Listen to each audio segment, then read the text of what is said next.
Whether it's pop, rock, or reggae, this video is going to be for you because we're going to highlight some fantastic blue plaques where legends of the music industries have lived throughout London.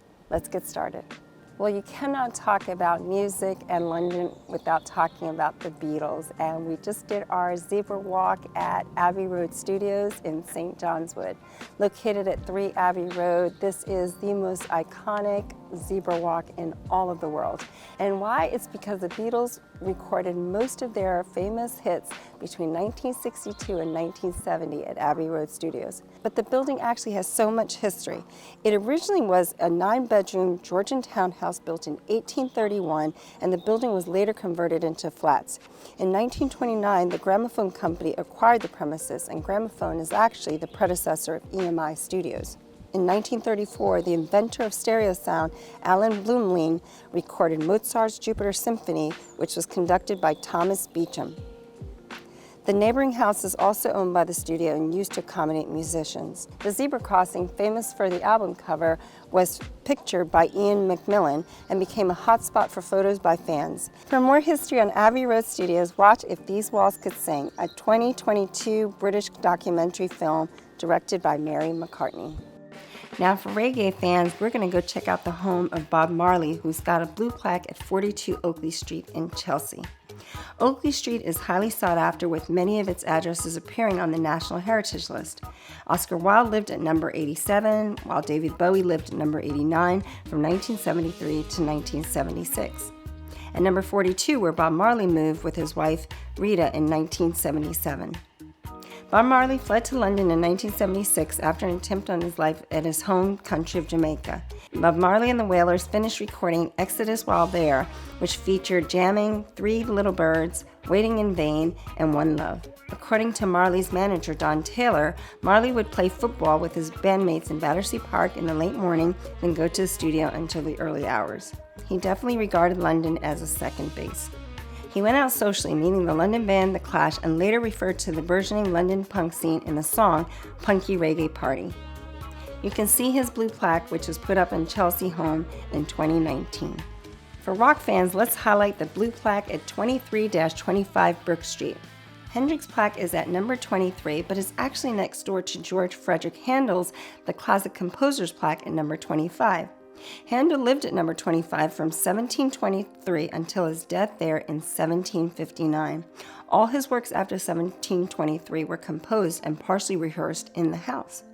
Apart from the conversion of the garrets into a 4th story in the 1830s, the house remained largely unchanged until 1905, when C.J. Charles converted the houses into a shop, removing the original facade and internal dividing walls. Hendrix lived in the flat on the upper floors of number 23 Brook Street in Mayfair from 1968 to 1979. His girlfriend Kathy Etchingham found the flat in an advert in June 1968 while Jimmy was in New York.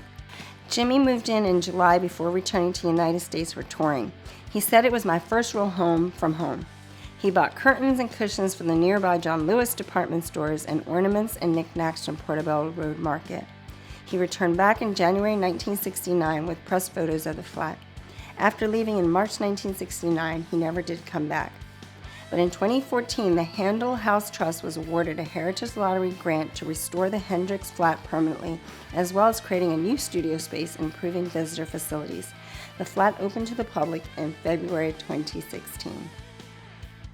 I know we've covered Abbey Road Studios, but now let's talk about where John Lennon lived at 34 Montague Square in Marylebone. It's named after Elizabeth Montagu from the 1800s. She was a social performer, patron of the arts, salonist, literary critic, and writer. This Regency Terrace residential architecture was popular in the 19th century, and there's even a communal garden located in the center. The ground floor and basement flat was once leased by Beatles member Ringo Starr during the mid-1960s and was just 1.3 miles away from Abbey Road Studios. John Lennon and Yoko Ono only rented the flat for 3 months in 1968. But managed to photograph the iconic cover of their Two Virgins album there. Police raided the flat looking for drugs, and the landlord of the property sought an injunction against Starr to prevent it from being used for anything untoward or illegal. And Starr finally sold the lease in February 1969. The blue plaque was unveiled by Yoko Ono on the 23rd October 2010 after a 10-year campaign by the proposer of the campaign, Peter Davies. So in this video, you've gotten to see some incredible locations throughout London, whether St. John's Wood or Chelsea or Marylebone or Mayfair. You've gotten to see where some legends of music have gotten to live or have stayed throughout history. If you want your own piece of London, and maybe you'll have a blue plaque at that location in the years to come, then make sure to get in touch. I'll see you on the next video.